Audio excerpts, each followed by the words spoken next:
So, if you ever printed ABS or ASA on a Bedslinger, on an open Bedslinger, you know it's difficult.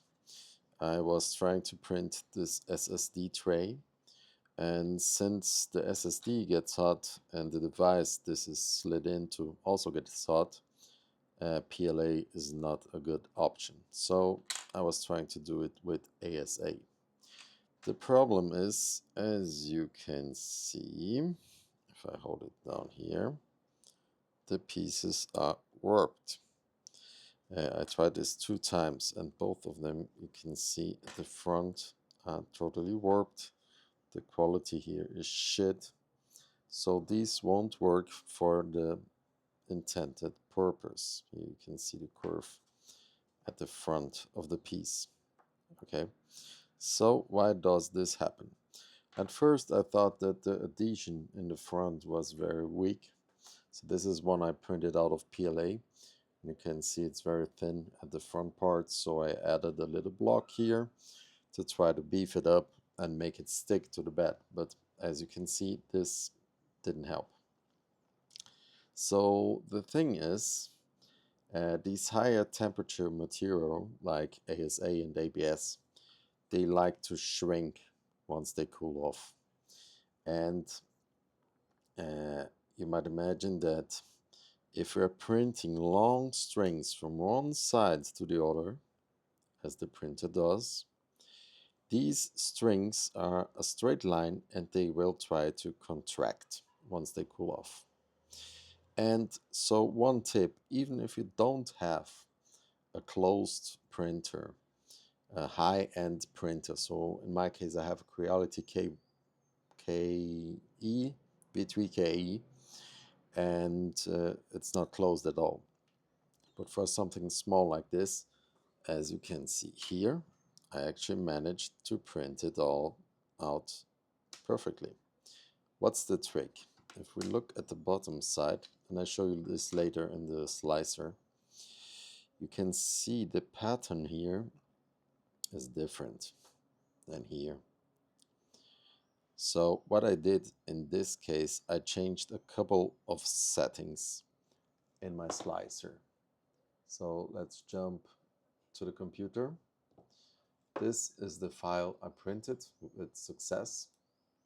And if we go to the layers, we can see that,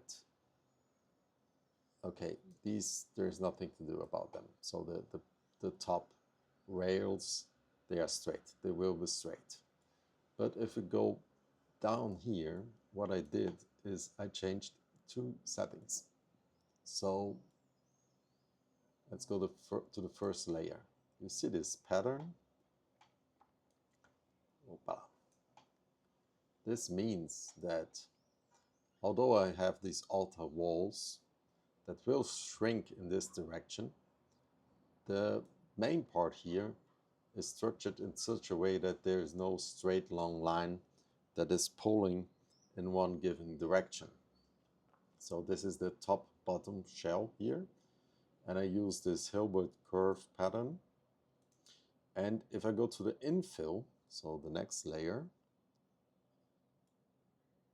you see this concentric pattern. This is also no straight lines. So I figured this is a way, the next one, the next one, the next one, and also when we go up, now there's kind of a bridge here, goes side to side, and the next one is already different from the first one. This is already, again, a concentric pattern.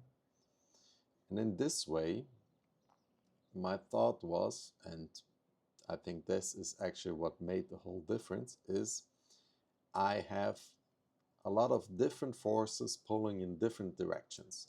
Instead of having all the time just straight lines from left to right, from left to right, and when those shrink, the front part comes off. Now I've built the piece in such a way that there are a lot of different forces pulling in different directions. And by that, they kind of balance each other out. And I also used no infill at all. And the top part here, although these are straight lines from one side to the other.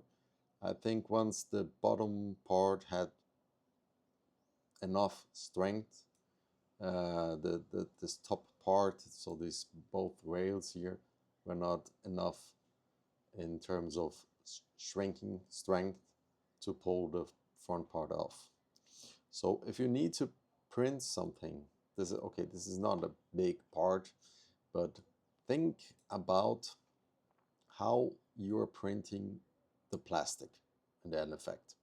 So if you are building up contraction strength, so if you're always printing in the same direction, you'll have a big force pulling the part in this direction.